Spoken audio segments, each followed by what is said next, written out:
What's up, guys? Welcome back to the channel. In today's episode, I got one of the best Nike SB collabs of 2025, in my opinion, of course, and that is the Arcs and Rec Nike Air Trainer SB. And as you can see, this one does come in the cream Nike SB Quick Stripe box. And this was part of the Arcs and Rec skate pack, which consisted of a pair of Nike Dunk Lows and also these Air Trainers. And I want to say the Air Trainers was limited to around 2,000 pairs on the sneaker apps. But as you can see, my pair came from StockX. And upon getting this box, I did recognize the Orchard Skate Shop tag. What are we doing here, Orchard Skate Park? I know you're not backdooring the StockX. Hopefully this just is a pair that someone won at Orchard Skate Park and sold it on StockX. Hopefully you're not backdooring the StockX Orchard. Come on, guys. Here's a quick look at the sizing tag. It reads Nike SB Air Trainer 1 Quick Stripe, and the colorway is limestone, pink, quartz, earth, and we did pick this up in a size 12. And jumping underneath the lid of the box, you do have your stamp code. And here's a look at the Nike SB Arcs and Rec collab paper. It comes in that safari, zebra, leopard print paper, and you also get some regular white paper. And here you have it, guys. The Nike Air Trainer 1 SB. Give you guys a quick 360 of the shoe, and we jump into the details of it. Here's a quick look at the lateral side of the shoe. Here's a look at the rear of the shoe. And you have the medial side. Here's an overhead shot of the toe box, moving up into the tongue. And last but not least, here's a look at the outsole. Alright guys, so let's go ahead and jump into this Air Trainer SB. Very dope collab. One of the best SB collaborations of 2025 in my opinion. Normally we used to seeing the SB Dunks. SB kind of ventured out into the Jordan 4s lately, so it's nice to see them switch it up and do a Nike Air Trainer SB. But this collaboration is outstanding, from the materials used in this shoe to the overall safari themed design. Outstanding. Let's jump into it. Starting from top to bottom, the sock liner comes in your standard mesh material, and it is in like a Merlot dark burgundy tone. So as we read the colorway on the sizing tag, it was limestone, pink quartz, and earth. So I'm guessing this is the earth tone. You also have your pink quartz, and I'm guessing like the lever print is like the limestone.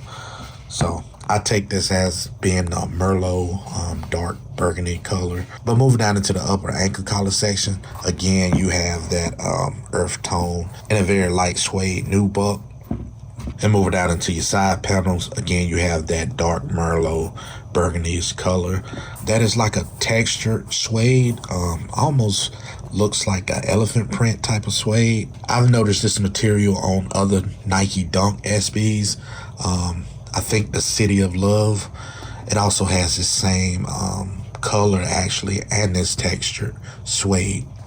But it does feel nice to touch, has some slight brush back motion to the suede. And moving into your pink quartz Nike swoosh, it is a very soft to the touch and hairy suede. And moving to the heel counter of the shoe, again, you have that limestone colorway that's in that like safari leopard print. Makes the shoe stand out. And the materials used on the heel counter of the shoe is also like that mesh material that's used on the tongue. And of course you have your Nike Air embroidery also in the pink quartz. Jumping into the forefoot, you do have this forefoot strap. The left shoe has Rec, right shoe has Arcs. And we'll put those together shortly. Take a quick look at the materials used on this forefoot strap area. You also have a very hairy black suede throughout the forefoot underneath the strap. As I stated earlier, the materials used on this shoe is outstanding. They all feel of quality. I really like the different contrasting panels to the shoe. You have your earth tones moving down into your dark Merlots, bringing it back out with that quartz pink, moving into the black. I think it was a nice placement of this black suede. Plays off very well against the safari print. Very nice contrast to that. Moving into the toe box, again, you have that earth tone suede on the toe box. It has some slight motion to the suede, not much, but feels of quality. And moving down into the midsole, you have your standard Nike Air Trainer midsole, and it is in like a tannish colorway, and that flows into the outsole. Again, you have that dark Merlot mixed with the tan with a very small pink quartz Nike, just to throw a little contrast to that outsole. Here's a quick look at the toe box shape. Your standard Air Trainers. I always love the shape of Air Trainers. I think it's a classic and timeless design. They came out in the late 80s, I believe, early 90s. Air Trainers was made famous from Bo Jackson. But taking a look at the medial side of the shoe, you get more of that safari print on the heel counter and also on that forefoot strap area. Moving into the mud guard of the shoe, I really like the look of the medial side of the shoe. I also like the lateral with that black hairy suede, but I do like the safari print that's on this shoe. And again, you have that dark Merlot on the side panels. As you can see, it does have slight motion to it.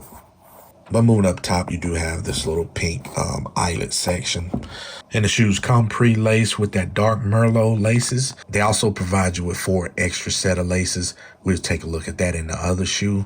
But moving into the tongue, you have that Nike SB Air Trainer tongue tab. Very nice. I always love to see SB do collabs with other shoes like that Jordan 4s. And it has this little design behind the tongue on the left shoe. It says, "Please don't tap the glass." And I think it's like a little robot design. The other shoe has something different. We'll take a look at that shortly as well. All right, guys, so let's take a look at my right shoe. Look at the quality of it. I just can't get over how hairy the suede is on this Nike swoosh and on the forefoot strap. Just crazy soft and hairy. Arcs and Rec and Nike SB, I think y'all did an excellent job with these Nike trainers. When I do my end of year reviews on my top Nike SBs, these top 5 easily, and I'm feeling these so much, they're gonna knock some people off of my top 10 of 2025 easily. But here's a shot of the lateral side. As you can see, the forefoot strap has arcs, and the left shoe had Rec. Shot of the toe box. Let's look at that medial side. Take a look at these laces. As I stated earlier, they do provide you with 4 extra set of laces. You have that pink quartz. You also have black and that almost like a tan cream colorway. And you also have that earth tone. And they are just your flat standard laces. They're not like SB laces or nothing like that. And again, you do have that Merlot that comes pre-laced up. So guys, let me know which lace option you would go with on this shoe. Would you keep the Merlot or would you switch them out for any one of these? In my opinion, you can't go wrong with either one of these laces laced in this shoe. The contrast is so good on this shoe from each varying panels. For example, you can throw this earth tone in there. It's going to complement the heel counter. It's going to complement the toe box. If you wanted to keep the Merlot in there, it's going to complement and flow well with the side panels. You can throw the pink quartz in there. It's going to contrast the Nike swoosh. The black pair can contrast well with this hairy black suede and also with the safari print. Same goes with these tan cream laces. I think they'll look very good laced up in there to make that safari print pop. And the shoes do come with these thick paper shoe trees. And here's a quick look at the insoles. On the left insole, you have the Arcs and Rec logo. And on the right insole, you have the Nike SB logo. And it does have that safari print that's printed into the insole. And I really love it when Nike does their insoles like this. They actually print the design into the insole. Also, the letters as well, I think is printed in. Maybe slightly painted, but I think they should be fine. And also last with multiple wears. And here's a look underneath the insole. You have the SB Nike pods in here. And you have this safari theme design on there. I think that's like a rhino standing on top of a lion with some little birds or whatever. That's out in the Serengeti, I guess. But very nice little touch to the theme of the shoe. And I did want to show you behind the other tongue. You have these animal print teeth. And also it states again, please do not tap on the glass. I'm thinking that's like probably a leopard or something like that. But very nice touch. And here you have them together, guys. You have Arcs and Rec. Very nice touch to the forefoot straps. A lot of people usually wear these unstrapped. I probably will also. But yeah, overall, man, I think this is a dope collaboration between Arts and Rec and Nike SB.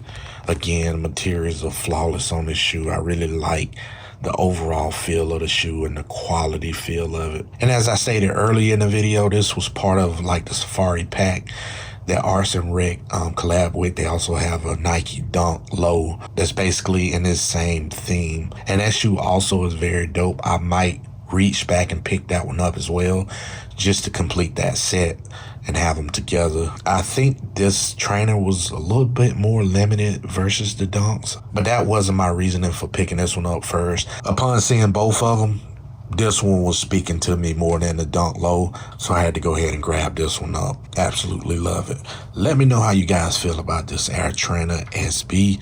Did you pick this one up on release date a couple weeks ago? Did you pass on it? Just one of those shoes you probably say, well, I don't think I have anything that I can drip with this one. I got some perfect drip to go with this one. I can't wait to wear this one this upcoming fall. I think this is an excellent fall shoe with the earth tones and the soft pinks. Excellent fall shoe in my opinion, of course. But yeah, guys, that's what I have for you today. Just wanted to give anybody that's interested in maybe picking this shoe up in the future, just give you a closer look at it, at the materials used on the shoe. For the price point that this came in at, I think $130. I think it's very well done for the price that you pay for this shoe. And I wasn't lucky enough to hit this one on the SNKRS app or any of my local skate shop raffles, so I did have to go to StockX to pick this pair up. But the good thing about it, I didn't pay but a couple dollars over retail, and even then it's well worth the price. But yeah, this shoe, it's one of those sleeper type shoes you pull out every once in a while and you like, damn, oh yeah, those dope right there. I forgot all about those. So this might very well be my sleeper of the year. Stay tuned to the channel. More content on the way. And of course, I appreciate y'all as always. Till the next time, peace.